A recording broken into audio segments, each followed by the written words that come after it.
Mga ka-sports, grabe ang nangyayari ngayon sa SEA Games Basketball. Thailand nagyabang na sila raw ang tatalo sa ating national team na Gilas Pilipinas. Samantalang coach ng Indonesia may pasabog na pahayag. Niluto raw ang ating laban sa kanila. At ito pa, may good news kay Malonzo. Mga ka-sports, ito na po ang buong detalye. Kung trip mo po ang ganitong content, paiwan ng follow at pa-subscribe na din. Tara po, simulan na natin. Mga ka-sports, kung hilig ninyong bumili ng mga Gilas jersey, Gilas accessories at mga gamit na pang basketball habang nanunood po kayo sa aking mga videos, kindly check this basket on this lower part ng ating video at magpa-pop up yung ating mga items sa gilid. Mga legit po yung mga items dyan, and see to it po na makabili po kayo ahead of time kasi meron po yung mga discounts and mga promos depende po sa seller. And also, kunting suporta din as a content creator po. Salamat!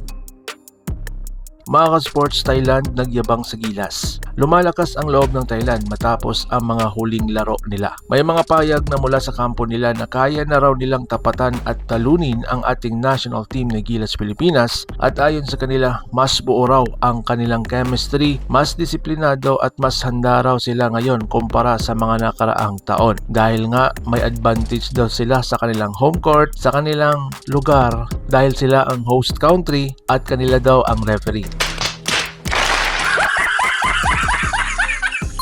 Hindi, joke lang. Pero mga ka-sports, ibang usapan ang Pilipinas pagdating sa mga ganitong crucial at big games. Sa tuwing minamaliit ang ating national team, doon mas nagiging delikado ang ating koponan. So ngayon mga ka-sports, ibang segment, niluto daw ang laban kontra Indonesia kahapon. Mas lalong umiinit ang issue ngayon matapos magsalita ang coach ng mga Indo. Ayon sa kanya, may mga decision at tawag na tila pabor daw na lamang sa isang panig. Hindi niya po direktang pinangalanan, pero malinaw po ang kanyang mensahe. May cooking show daw o luto raw ang nangyari sa laban kahapon. Ito po ang dahilan kung bakit mas alerto ngayon ang Gilas Camp. Hindi lang kalaban po ang binabantayan, kundi pati ang officiating at fairness ng torneo. So ngayon mga ka-sports, kay Malonzo, good news. Alam naman natin mga ka-sports ang mga issue ni Malonzo last time, di ba, sa ating mga past video. Pero sa gitna ng lahat ng kontrobersyang iyon, may magandang balita para sa Gilas fans. Jamie Malonzo may positibong update. Mas maayos na ang kondisyon, mas buo ng kanyang kumpiyansa at malaking tulong siya sa rebounding, defense, energy play. Kapag 100% na po si Malonzo, iba ang tapang ng Gilas Pilipinas. So ngayon mga ka-sports, ano pong ibig sabihin nito para sa Gilas? Ang nagyayabang, ang nagre-reklamo, at ang mga pressure ay hindi po ang Pilipinas. Tahimik lang po ang ating national team na Gilas Pilipinas. Walang todo hype sa social media, walang flex sa kanilang mga practice. Nagtatrabaho lang sila ng tama at handang sumagot sa loob ng court. At sa ganitong sitwasyon, mas lalong nagiging mapanganib ang ating national team na Gilas Pilipinas. So ngayon mga ka-sports, sa tingin nyo ba, kayang talunin ng Thailand ang ating national team na Gilas Pilipinas? Totoo bang may luto ang nangyari kahapon laban sa Indonesia? At gaanong kalaking factor si Jamie Malonzo sa susunod na laban? Comment your opinion below at babasahin ko po iyan.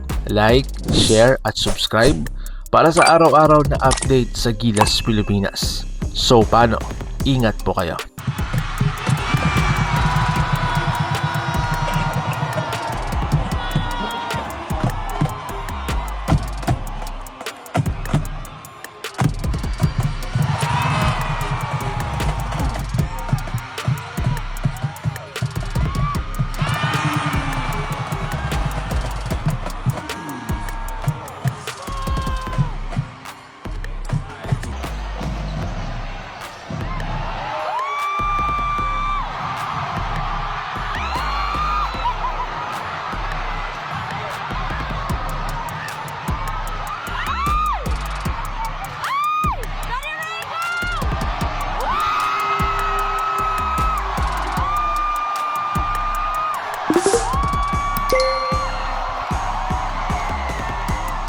Mga ka-sports, kung hilig ninyong bumili ng mga Gilas jersey, Gilas accessories at mga gamit na pang basketball Habang nanonood po kayo sa aking mga videos, kindly check this basket on this lower part ng ating video at magpa-pop up yung ating mga items sa gilid. Mga legit po yung mga items dyan, and see to it po na makabili po kayo ahead of time kasi meron po yung mga discounts and mga promos depende po sa seller. And also, kunting suporta din as a content creator po. Salamat!